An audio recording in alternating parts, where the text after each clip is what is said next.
ধরনের প্রতিযোগিতা, যেখানে পছন্দের প্রার্থীকে ভোট দিয়ে নিজের সিদ্ধান্ত জানাবেন জনগণ। তবে প্রশ্ন উঠছে, এক্ষেত্রে কাদের দেওয়া হবে গুরুত্ব? পুরনোদের অভিজ্ঞতা নাকি নতুনদের প্রতিশ্রুতি? কাদের হাতে জনগণ দিতে চান দেশের শাসনভার?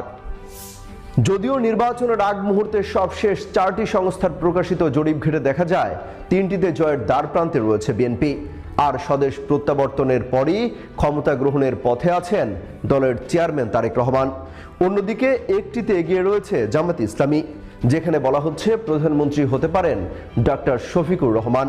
তবে সবশেষ রয়টার্সের প্রতিবেদন বলছে তারেক রহমানই হচ্ছেন আগামীর বাংলাদেশের প্রধানমন্ত্রী।